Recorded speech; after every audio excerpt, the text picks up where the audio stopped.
저는 오늘 요한복음 21장 3절에서 11절까지의 말씀을 가지고 진짜 기적이란 제목으로 여러분과 함께 은혜 나누기 원합니다. 여러분, 요거 뭔지 아세요?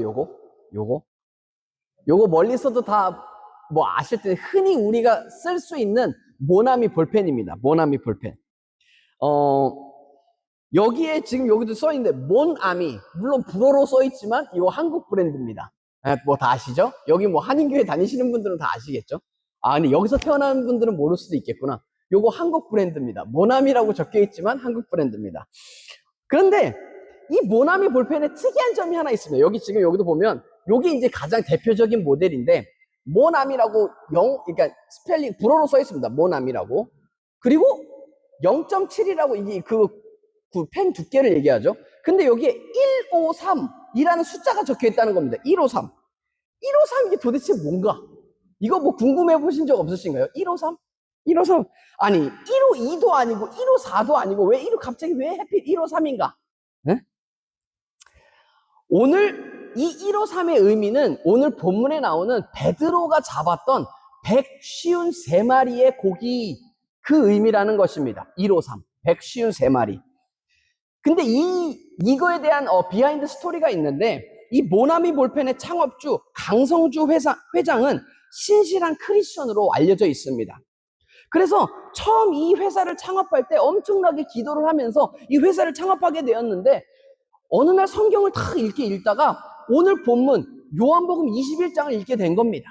읽게 되고서는 거기에 숫자가 나오잖아요. 숫자가. 영어로 보면 거기 숫자가 나와요. 153이라는 숫자가 나와요. 우리나라 말에는 이게 153마리다 이렇게 한국말로 풀어 나오는데 영어로는 이게 153이라는 숫자가 나와요. 그 숫자를 딱 보고서 이거다 하면서 뭐라고 그랬냐?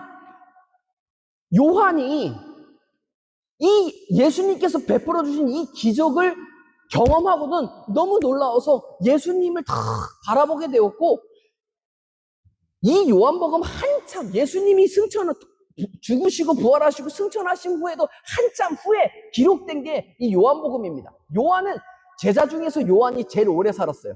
제일 제명에 죽은 게 요한밖에 없어. 다 순교당하고 다 젊을 때 20, 30대 다 죽임을 당했는데 유일하게 요한만 늙어 죽었습니다. 물론 이제 나중에서 유배돼가지고 이제 거기서 이제 생을 마감하긴 했지만 어쨌든 제일 오래 산 게 이 요한이에요. 요한인데 나중에 예수님 승천하시고서 나중에 썼는데 그럼에도 불구하고 요 숫자 153이라는 숫자를 기억하더라는 겁니다. 근데 왜 그러냐? 이게 이 요한에겐 너무나 큰 충격이었어요. 큰 충격이어서 예수님께서 그때 우리로 하여금 다시 잡게 해주신 그 물고기 숫자를 정확히 기억하더라는 겁니다. 이게 무슨 의미냐? 요한의 삶 가운데 153이라는 숫자를 계속 기억해내는 겁니다. 하나님의 말씀, 하나님께서 베풀어 주신 그 은혜와 기적을 계속 기억해내는 그런 장치를 마련했다는 겁니다. 그러면서 한참 예수님이 승천하시고도 한참 있다 썼는데도 이 정확한 물고기 숫자를 기억하더라는 겁니다. 왜 그러냐? 이것으로 인해서 153이라는 숫자를 어디서 보거나 기억할 때마다 하나님의 은혜를 떠올리는 것입니다. 하나님의 말씀을 떠올리는 이런 장치를 마련했다는 것입니다. 그것이 이 회장이 딱 깨달아져가지고 나도 그렇게 해야겠다. 그래가지고 이 모나미에 153을 적었더래요. 그래서 자기도 이거를 볼 때마다 요한이 153이라는 숫자를 볼 때마다 하나님의 은혜를 기억한 것처럼 자기도 이 153이라는 숫자를 볼 때마다 하나님의 은혜를 기억하게 되었다라는 겁니다. 그러면서 더 나아가서 이것을 보는 그 직원들이나 또한 많은 이 사용자들이 그것을 이제 다 깨달아 알아서 그들도 이거를 볼 때마다 하나님의 은혜를 이렇게 되새기도록 하는 그런 장치로 일부러 써놨다는 겁니다. 아시겠죠? 이제 153 왜 써있는지? 그래서 그 회장이 써놨다는 겁니다. 그런데 사람들은 이걸 딱 보고서는 모나미 써있고 153 써있잖아요. 그러니까 이게 무슨 가격인가 뭐 이렇게 많이 생각했더래요.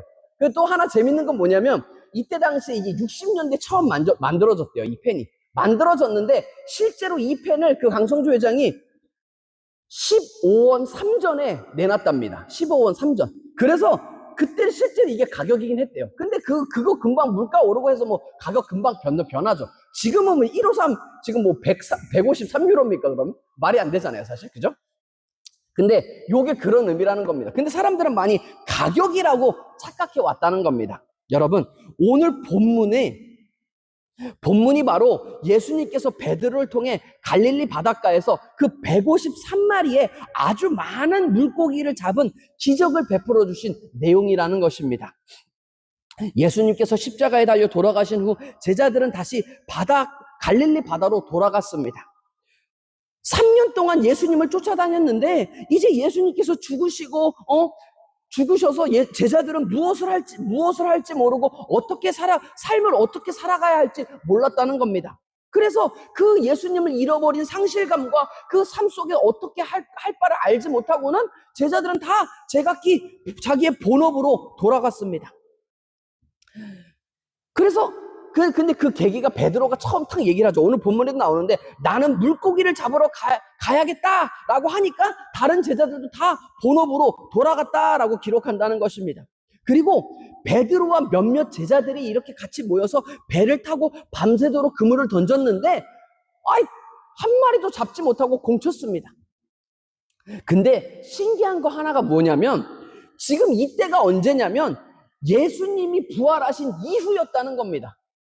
지금 이게 예수님을 전혀 모르는 그런 상태가 아니고 예수님을 제자들이 3년 반 동안 쫓아다니다가 예수님 십자가에 달려 돌아가시고 난 다음에 그리고도 며칠이 지났어요. 한참 며칠 지나고서는 예수님이 부활하셨어. 부활하신 다음에 있었던 일이라는 겁니다. 그런 거 이게 생각 안 해보셨나요? 이게 성경에 이게 특이한 점이에요. 특이한 점. 예수님이 부활을 하셔가지고 제자들을 만났다니까요. 제자들 만나주셨어요. 제자들 만나주시고 다 했는데 그럼에도 불구하고 제자들이 자기의 본업으로 돌아갔다는 것입니다. 이게 참 이상한 거예요. 이상한 거. 이상한 건데 이렇게 성경을 읽으시다가 이게 이상한지 모르고 슉 넘어가셨죠? 네, 이상한 겁니다. 사실은 예수님께서 십자가에 달려 돌아가셔서 제자들이 그 시체를 직접 장사했습니다. 그리고 예수님의 시체를 그 무덤 안에 넣어가지고 장사하고서도 며칠이 걸렸겠죠. 3일 만에 부활하시니까 어쨌든 3일은 그 무덤에 계셨지 않습니까? 근데 그때까지도 자기의 본업으로 돌아간 사람이 없었다는 겁니다. 예수님 자기들이 3년 반 동안 따라다니던 아주 그 하늘 같은 스승이니까 그 스승을 장사하고 이렇게 하는데도 며칠이 걸렸으니까 그때까지 정신 없었겠죠. 아무도 본업으로 돌아가는 사람이 없었다는 겁니다. 그러다가 그들이 뭘 경험하게 되냐? 예수님이 부활하신 그것을 보게 됩니다. 부활하신 예수님을 만나게 되었다는 겁니다. 만났어. 부활하신 예수님을 만났다니까요. 만났는데도 이들이 본업으로 돌아갔습니다. 이게 이상하지 않아요? 어떻게 부활하신 예수님을 다시 만났는데도 본업으로 돌아갔을까? 이게 이상하다는 겁니다. 그런데 그때 당시에 제자들이 만난 예수님은 어떤 예수님이었냐? 죽으신 후에 부활하셔서 영광스러운 몸, 그 몸을 가지고 다시 부활하셨다는 겁니다. 여러분, 우리가 부활의 소망을 가지고 있잖아요. 우리가 예수 믿는 거는 우리가 이 육신은 죽긴 죽지만 우리는 예수님처럼 다시 부활한다는 겁니다. 이 육신의 몸을 입고 다시 부활합니다. 예수님처럼 우리도 부활하는데 어떻게 부활하냐? 이 똑같은 몸뚱아리가 아니고 영광의 몸을 가지고 예수님처럼 부활한다는 겁니다. 그래서 영광의 몸을 가지고 예수님이 부활하셨을 때 어떤 일이 일어나냐? 예수님이 지금 우리나라 저 어렸을 때 막 게임을 하고 그랬는데 게임에서 게임 캐릭터들이 텔레포트라는 걸 많이 했어요. 텔레포트 뭐냐면 이렇게 하면 저기 한순간에 저기 가 있고 픽 하면 한순간에 저기 가 있고 픽 하면 한순간에 서울로 가 있고 이게 텔레포트입니다. 동해번쩍 홍길동이 그랬다죠. 우리나라 소설 동해번쩍 서해번쩍 막 나타났다 사라졌다 막 그랬다잖아요. 예수님이 그러셨어요. 막 나타났다가 그 제자들이 딱 보니까 갑자기 없어지셨더라. 근데 또 한이 보니까 예수님이 방 안에 와 계시더라. 막 이렇게 동해번쩍 서해번쩍 갑자기 나타나셨다가 사라졌다 막 그랬단 말입니다. 그리고도 그 방에 분명히 문이 닫혀 있다 그러는데 문을 쫙 통과해서 오셨다 그래요. 그러니까 예수님이 막 벽도 통과하시고 문도 통과하시고 동해번쩍 서해번쩍 하니까 제자들이 혼동이 왔습니다. 혼동이. 그러면서 나름 내심에는 그냥 우리가 지금 꿈을 꾸고 있는 건가 막 그런 생각이 들었을 것입니다. 그래서 그들이 그 삶 속에 그 불안함 속에 어찌할 바를 알지 못하고 자신의 본업으로 돌아가서 생활했다는 겁니다. 그러니까 그 갈팡질팡 어디로 갈지를 알지 못하는 그 상황 속에서 제자들은 뭘 선택하냐? 결국 자신의 경험과 능력으로 자신에게 익숙했던 그 삶으로 돌아가기로 선택했다는 것입니다. 그런데 그들이 그렇게 했음에도 불구하고 예수님은 그들을 불쌍히 여기시고 그들에게 다시 찾아와 주셨다는 것입니다. 찾아와 주셔서 어떻게 하시냐? 그들이 이제 많은 제자들이 거기 이제 갈릴리 바닷가에서 고기를 잡고 있으니까 오늘 본문에 뭐라고 기록해요? 예수님께서 새벽에 그 바닷가의 해안에 계속 서 계시더라 라고 기록한다는 겁니다. 거기 계속 서 계시면서 그들이 고기 잡고 하는 거를 구경해 봤는데 예수님도 마음이 안쓰러워요. 그들이 삶에서 낙심되고 절망돼서 그물을 던졌는데 한 마리도 잡지 못하는 겁니다. 거기 이 낚시나 이 어업에 아주 전문가들이 다 모였는데도 밤새 그물을 던졌는데도 고기를 못 잡는 겁니다. 그들을 보시고 예수님이 안타깝게 여기시죠. 그래서 물어보셔요. 너네가 고기 잡았냐? 그러니까 아무것도 못 잡았습니다. 근데 그때까지도 제자들은 예수님인 줄 몰랐다는 겁니다. 그분이 예수님인지 모르고 그냥 거기 그 주위를 매도는 동네 어떤 어르신인가 보다, 아니면 그냥 동네 어떤 사람인가 보다, 그렇게 생각했다는 겁니다. 그때 예수님이 탁 말씀하시죠. 그러면 너네가 오른쪽으로 그물을 던져라 라고 했다는 겁니다. 아니 근데 이것도 그들이 아무리 정신이 없었기로서니 오른쪽에는 안 던져봤고 왼쪽에는 안 던져봤겠습니까? 그냥 다 던져봤겠죠. 그런데 또 신기한 거는 얘네가 하도 그 정도까지 정신이 없었는지, 알겠습니다, 그 말 듣고 또 오른쪽에 그냥 던졌다는 겁니다. 던지니까 어떤 일이 일어나냐? 그 그물이 원래 밤새도록 그 그물을 한 몇십 번은 던졌겠죠. 근데 한 마리도 잡지 못했는데 그때 그 예수님의 말을 듣고서는 이 제자들도 그냥 무의식 중에 그냥 배의 오른쪽으로 그물을 싹 던졌는데 엄청난 양의 물고기가 잡혀가지고 배로 끌어올릴 수가 없을 정도가 되었다는 것입니다. 그제서야 오늘 본문은 뭐라면 예수님이 사랑하는 제자가 외쳤다 이렇게 했는데, 여기서 예수님이 사랑하는 제자가 누굴까요? 요한이요. 요한복음이잖아요. 자기가 썼기 때문에 자기가 예수님이 나를 사랑하셨어 이렇게 쓴 거예요 지금. 예수님이 다 사랑하죠. 제자를 다 사랑했죠. 요한만 사랑한 게 아니고, 근데 요한이 자기가 한 거 그렇게 썼단 말입니다. 예수님이 사랑하는 제자가 외쳐 이르되 주님이시다 라고 말하니까 베드로가 진짜 주님이냐 그러면서 막 옷을 입고서 그냥 바다로 뛰어들어서 예수님인 대로 막 헤엄쳐 나왔다는 것입니다. 그리고 다른 제자들이 그 그물을 배로 끌어올릴 수가 없으니까 이런 배를 노를 저어가지고 계속 그냥 그대로 바다에 담근 채로 끌고 왔다는 겁니다. 그래서 바다에 왔을 때, 그러니까 바다에서 베드로랑 만났어요. 만나가지고는 그 물고기를 세보니까 그 물고기 숫자가 153마리나 있었고 그 그물이 찢어지지 않았다라는 내용이 오늘 본문의 내용이라는 겁니다. 자, 여기까지 들어보니까 요 전체적인 스토리가 굉장히 익숙한 스토리 아닌가요? 어서 많이 이거 수도 없이 많이 들어본 거, 이게 되게 많이 들어본 이야기잖아요. 왜 그러냐? 이 사건은 예수님께서 처음에 베드로를 부르실 때도 같은 기적을 베풀어 주셨다는 겁니다. 그날도 베드로가 무슨 일인지 몰라도 무슨 집안에 우환이 있는지, 하여튼 우환이 있었죠. 사실 장인어른이 아팠으니까. 하여튼 무슨 일이 있었는지 모르지만 가정사로 인해서 안 좋아서 그날도 공쳤어요. 밤새도록 그물을 냈는데 공쳤단 말입니다. 그러니까 예수님이 나타나서 깊은 데로, 그때는 이제 이번에 오른쪽으로 던지라는데 그때는 깊은 데로 그물 던져라. 그래서 깊은 데로. 근데 베드로가 그때는 예수님을 모르니까 뭐라 그러냐? 내가 밤새도록 던졌지만은 내가 딱 봐도 당신은 어업이랑은 전혀 관계없는 사람인 것 같지만 당신의 이야기를 딱 들어보니까 하늘나라에 대해서도 잘 전하시고 당신 얘기하는 게 범상치 않으니까 당신의 말씀으로 인해서 내가 던져보겠나이다 하면서 확 던집니다. 그러니까 그물이 그때는 찢어질 정도로 많은 고기를 잡았다는 것입니다. 근데 그 이야기가 그 기적을 경험하고는 베드로가 놀라서 메시아 하나님을 발견하고서는 자기의 배와 그물을 다 던져버리고서는 예수님을 따랐다는 것입니다. 지금 예수님께서 부활하신 이후임에도 불구하고 제자들은 예수님의 부활을 믿지 못했습니다.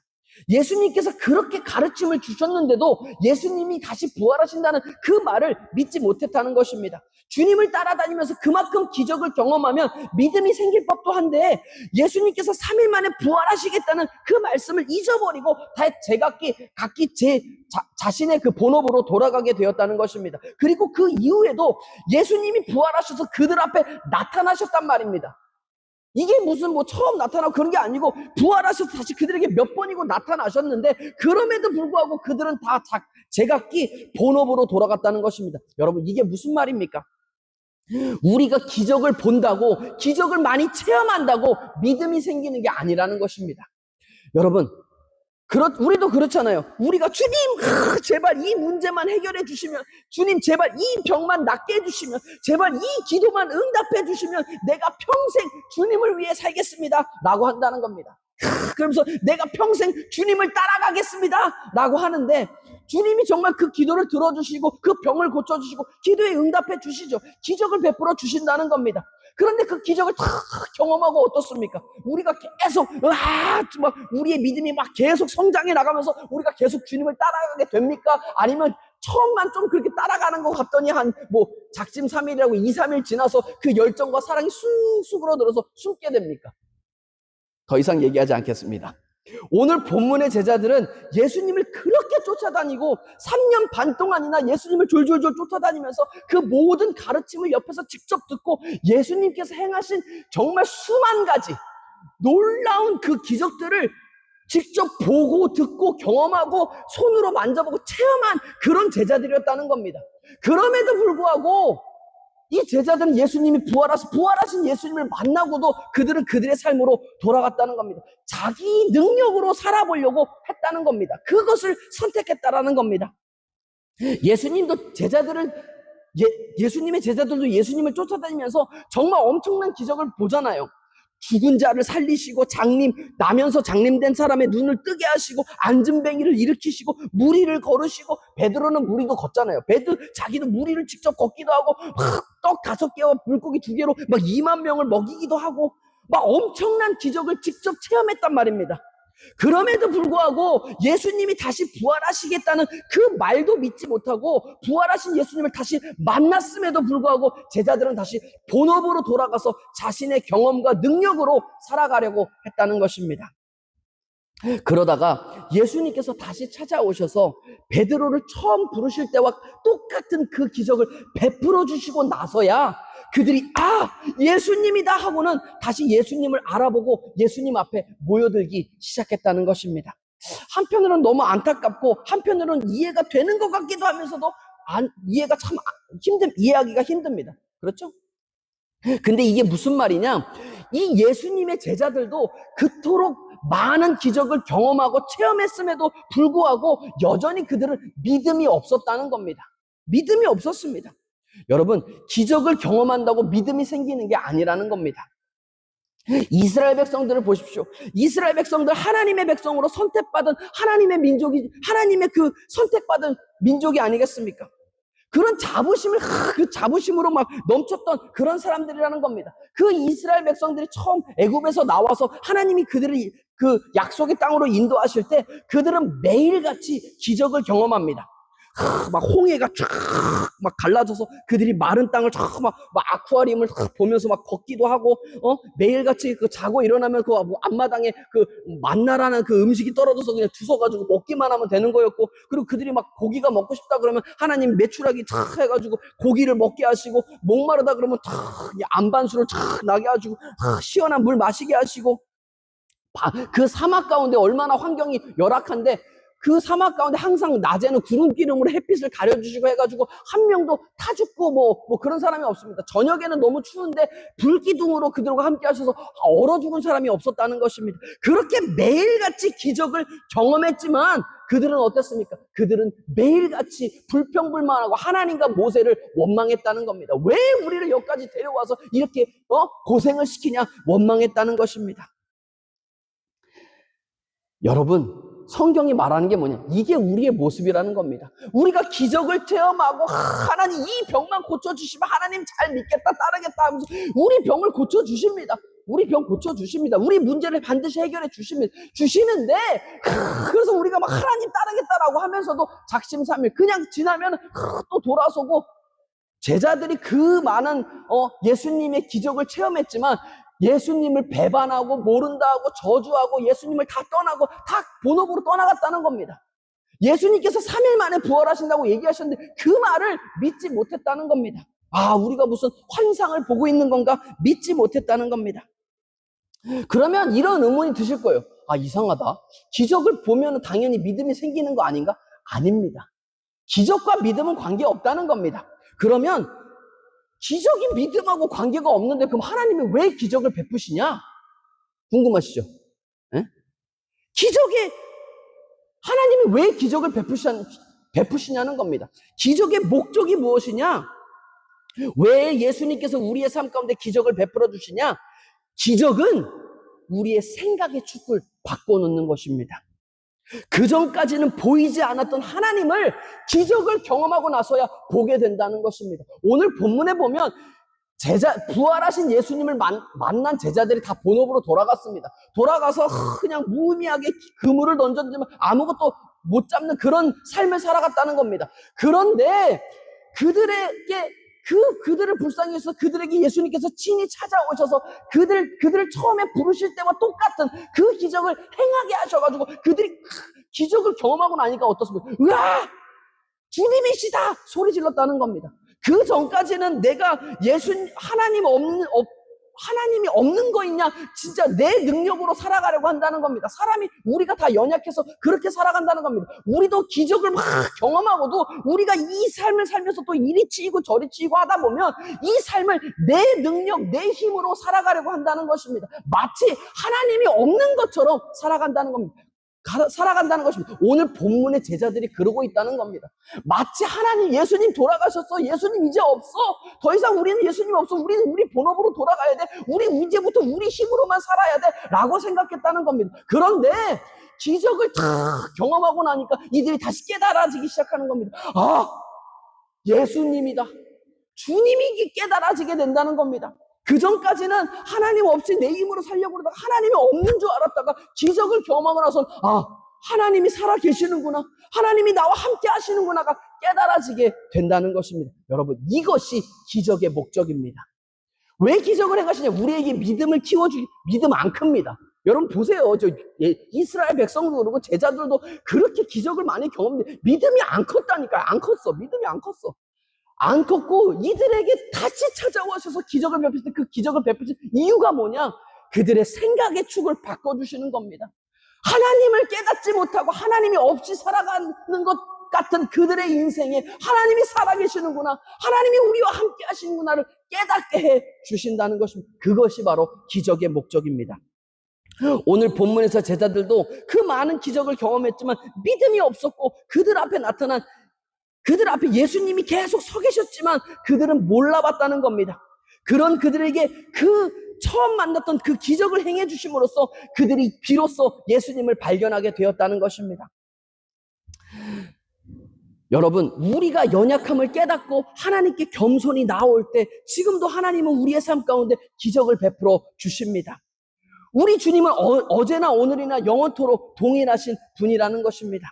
그런데 그런 우리에게 기적이 일어나는데 우리의 삶 속에 가장 큰 기적이 무엇이냐? 첫째로 주님이 우리에게 찾아와 주셨다는 것입니다. 따라해 보겠습니다. 주님이 우리에게 찾아와 주셨습니다. 요즘 수요일에 로마서에 대해 말씀을 나누고 있는데 로마서에서 말씀하는 게 무엇이냐? 아담의 죄로 인해 모든 사람에게 죄가 들어왔다는 것입니다.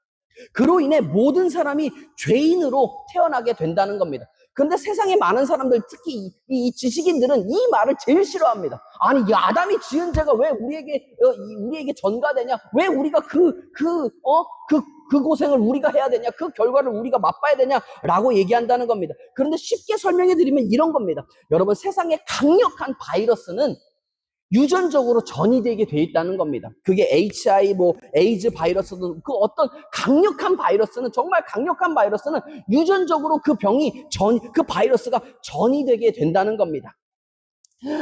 부모 중에 한 사람이라도 그 바이러스에 감염됐으면 그 사이에서 태어난 아이가 정말 청렴결백하고 아무것도 하지 않은 그 아이라 할지라도 아이는 아무것도 저지르지 않았지만 부모가 그 바이러스를 갖고 있기 때문에 그 아이가 유전적으로 그 바이러스를 가지고 태어나게 된다는 것입니다. 여러분, 죄는 우리에게 이와 같은 아주 강력한 바이러스와 같다는 겁니다.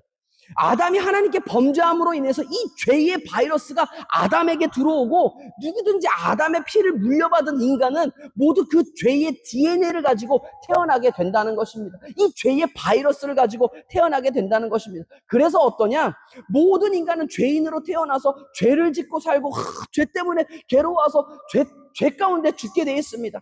그래서 인간은 하나님을 발견할 수도 없고 하나님을 찾아야지라고 생각할 시도조차 하지 못하는 그런 존재라는 겁니다. 우리가 죄의 바이러스가 있기 때문에 우리가 하나님을 찾으려는 시도조차 하지 않는 그런 존재라는 겁니다. 그런 우리를 불쌍히 여기셔서 하나님의 본체이신 그 예수님께서 우리의 죄를 위해 이 땅에 오셨다는 것입니다. 그래서 십자가에서 우리의 모든 죄를 사하시고 우리를 구원해 주셨습니다. 우리 한 사람 한 사람을 부르시고 택해 주셨다는 것입니다. 여러분, 이것이 은혜인 것입니다. 예수님의 제자들도 처음에 예수님의 기적을 보게 되고 예수님을 따르게 됩니다. 예수님을 따라다니면서 더 많은 기적을 경험했지만 아직도 그들은 믿음이 없었습니다. 그들은 깨닫지 못하였고 아직 믿지 못하였습니다. 제자들은 그래서 예수님을 배신했고 모두 예수님을 떠나갔지만 그런 그들에게 예수님께서 부활하셔서 다시 그들을 찾아와 주셨다는 것입니다. 다시 찾아와 주셔서 그들의 삶 가운데 같은 기적을 베풀어 주시고 비로소 이들이 정말로 예수님께서 부활하셨구나, 다시 살아나셨구나, 우리와 아직 함께 하시는구나 라는 것을 다시 한번 깨닫게 하셨다는 것입니다. 하나님이 먼저 우리의 삶 가운데 찾아오시지 않으시면 우리는 하나님을 깨달을 방법이 아예 없다는 것입니다. 그런 우리에게 하나님께서 먼저 찾아와 주셨다는 것입니다. 여러분, 우리가 보기에는 우리가 우리 힘으로 이 세상을 살아가는 것 같은데 그게 아니라는 겁니다. 하나님의 은혜가 없으면 한순간도 우리가 살아갈 수가 없는데 이것이 깨달아지지가 않는 것입니다. 그런데 예수님께서 우리의 삶에 찾아오셔서 이것을 깨닫게 하시는 것, 이것이 기적이라는 것입니다. 여러분, 우리는 매일같이 주님을 바라보며 살아가야 하는 것입니다. 하나님의 은혜가 아니고서는 한순간도 살아갈 수 없는 것이 우리의 존재들이라는 것입니다. 그런데 우리의 삶에 바쁘고 때로는 죄로 인해 어려운 일이 생겨나서 마음에 낙심이 생기기 때문에 주님이 보이지가 않습니다. 그래서 어두움 가운데 헤매고 있는 우리에게 어떻게 하시냐? 주님이 찾아와 주셔서 깜짝 기적을 베풀어 주신다는 것입니다. 그러면 어떻게 되냐? 우리가 깜짝 놀라면서 정말 하나님이 살아계시는구나. 내가 이제껏 내 멋대로 살았구나. 나는 정말로 하나님 없이는 안 되는 존재로구나 라는 것이 깨달아지게 된다는 것입니다. 여러분, 이것이 기적입니다. 그런데 이런 기적은 아무에게나 주어지는 것이 아닙니다. 오늘 본문에서도 예수님의 다른 12제자가 있었는데 베드로를 비롯한 몇 명에게만 이 기적을 베풀어 주셨다는 것입니다. 오늘 본문 2절을 같이 읽겠습니다. 시작. 시몬 베드로라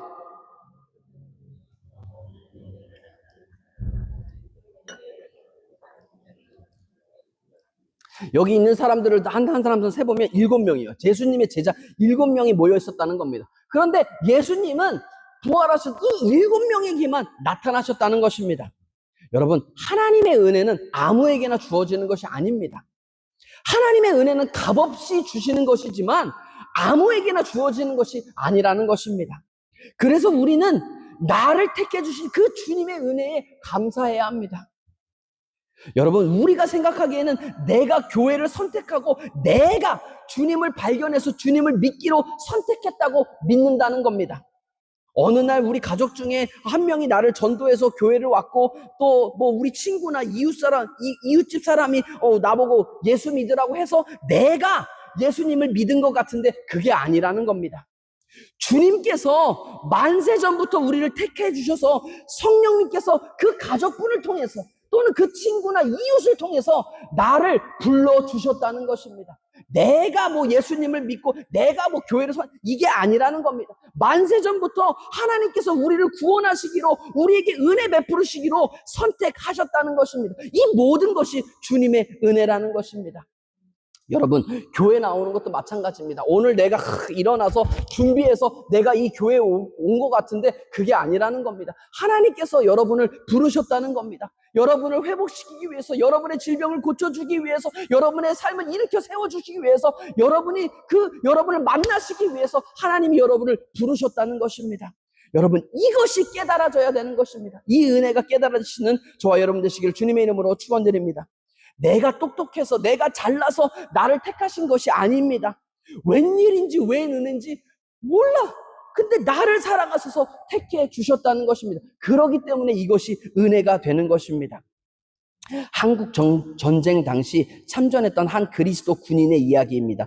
이분은 젊은 시절 전쟁터에서 총알이 빗발치는 가운데 부대와 떨어져 혼자 남겨졌습니다. 정말 죽을 수밖에 없는 상황 속에 적군의 총알이 하나 가슴에 팍 박혀 날아와 꽂혔습니다. 그 총알에 맞고 쓰러졌는데 깨어나 보니 자신은 멀쩡하게 살아있더라는 겁니다.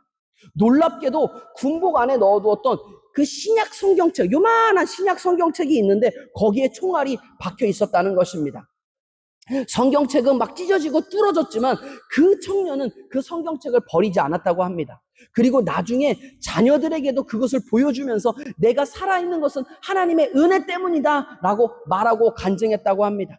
시간이 지나서 자기가 사업을 할 때도 정말 어려움이 있었고 또한 자녀를 키우면서도 자녀 문제 가운데 눈물을 흘릴 때도 있었지만 이 사람은 그때마다 그 성경책을 보면서 마음을 붙잡을 수가 있었다는 것입니다. 왜냐하면 그 찢어진 성경책은 단순한 종이 흔적이 아니라 하나님께서 나를 살려주셨다라는 은혜의 흔적의 증거였기 때문이라는 것입니다. 그래서 그 사람은 그것을 볼 때마다 힘을 얻을 수가 있었다는 것입니다. 여러분, 이것이 바로 기적의 목적이라는 것입니다.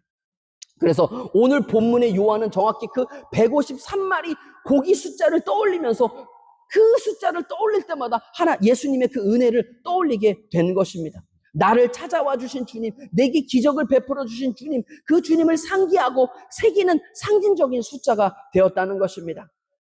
비슷한 말씀으로 바울도 이런 말씀을 하죠. 갈라디아서 6장 17절은 이렇게 기록합니다. 이후로는 누구든지 나를 괴롭게 하지 말라. 내가 내 몸에 예수의 흔적을 지니고 있노라 라고 고백했다는 것입니다.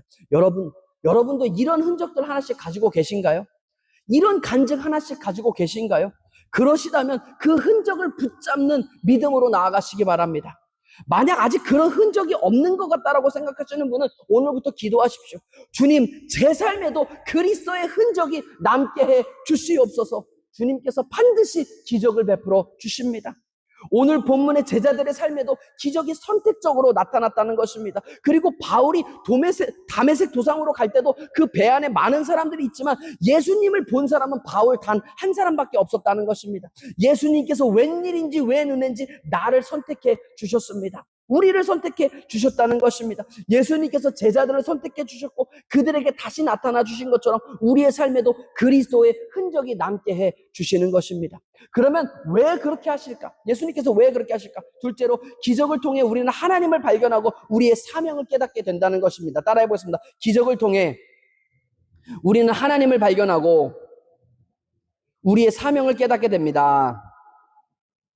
이런 기적을 특별히 우리에게 선제적으로 나타내 주시고 우리를 특별히 택하여서 나타내 주시는데, 이렇게 기적이 베푸시는 목적이 무엇이냐?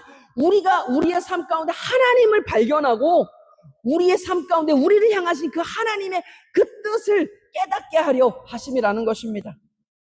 비록 부활하신 예수님께서 제자들의 바로 앞에 계셨는데도 예수님을 알아보지 못했습니다. 그런 그들에게 예수님께서 먼저 찾아와 주셔서 그 기적을 베푸심으로 그들이 예수님을 알아볼 수 있도록 해 주셨다는 것입니다. 그리고서는 어떤 일이 일어나냐? 베드로를 부르셔서 예수님이 이렇게 말씀하십니다. 본문 15절입니다. 요한복음 20장 15절 같이 읽겠습니다. 시작. 그들이 조반 먹은 후에 예수께서 시몬 베드로에게 이르시되 요한의 아들 시몬아, 내가 이 사람들보다 나를 더 사랑하느냐 하시니 이르되 주님, 그러하나이다. 내가 주님을 사랑하는 줄 주님께서 아시나이다. 이르시되 내 어린 양을 먹이라 하시고 라고 말씀하셨습니다. 이렇게 3번 똑같이 물으셨습니다. 내 양을 먹이라 라고 하셨다는 것입니다. 여러분, 이 153의 기적은 주님께서 제자들의 실패와 좌절의 시간을 지날 때 제자들에게 베풀어 주신 특별한 기적이라는 것입니다. 그런데 그 기적 자체가 목적이 아니라 네가 나를 사랑하느냐는 질문을 통해 내 양을 먹이라는 사명을 일깨워 주시기 위한 통로였다는 것입니다. 우리는 매일의 삶에 예수님을 바라보며 기적을 체험하며 살아가야 합니다. 주님의 그 은혜가 아니고서는 살아갈 수가 없는 것이 우리의 삶이라는 것입니다. 그러나 기적이 우리의 삶의 필요를 채우는 것에서 끝나는 것이 아니라 우리의 사명을 회복하고 주님의 양을 먹이고 교회를 세우게 하려는 주님의 뜻을 이루기 위하심을 기억해야 한다는 것입니다. 여러분, 이것이 바로 153이 갖는 의미라는 것입니다. 여러분, 우리는 나라와 민족을 위해 기도해야 합니다. 왜냐하면 우리가 기도하지 않으면 나라와 민족을 위해 기도할 사람이 없다는 것입니다. 여러분, 우리는 교회를 위해 기도해야 합니다. 우리가 기도하지 않으면 교회를 위해 기도할 사람이 없다는 것입니다. 하나님께서 우리를 찾아와 주셔서 우리의 소명을 깨닫게 하시고 교회를 세워나가기를 원하십니다. 그래서 우리의 삶 가운데 우리를 택하셔서 기도하라고 말씀하고 계시는 것입니다. 나라와 민족을 위해 또한 교회를 위해 기도하기 위해서 우리를 부르시고 세우셨다는 것입니다. 여러분, 이것이 은혜인 것입니다. 또한 우리가 하나님 나라 일에 동참하게 될 때 하나님께서 하나님 나라의 상급을 받게 된다. 성경은 약속하고 있다는 것입니다. 여러분, 우리의 삶 가운데 우리가 아무리 절망적인 상황을 맞닥뜨린다 할지라도, 우리가 사망의 음침한 골짜기를 다닐지라도 그것까지라도 주님께서 먼저 찾아와 주신다는 것입니다. 낙심하지 마십시오. 절망하지 마시기 바랍니다. 우리가 아무리 하나님으로부터 멀리 도망가고 멀어졌다 할지라도 하나님의 은혜가 그것까지 우리를 찾아와 주신다는 것입니다. 성경은 뭐라고 말하냐? 하나님의 선하심과 인자하심이 정녕 너를 따라간다 라고 기록한다는 것입니다. 우리가 아무리 멀리 떨어져 있고 사망의 음침한 골짜기를 다닐지라도 그곳에서도 하나님의 선하심과 인자하심이 우리를 인도해 주신다는 것입니다. 그곳에서도 다시 우리를 일으켜 세워 주십니다. 왜 그러시냐? 우리를 통해 주님의 원대한 꿈과 계획을 이루게 하려 하심이라는 것입니다. 우리를 통해 이 땅에 교회를 세우시고 하나님의 나라를 임하게 하시려는 그 주님의 뜻을 이루게 하려 하심이라는 것입니다. 그 은혜가 우리의 삶 가운데 넘쳐나기를 주님의 이름으로 축원드립니다.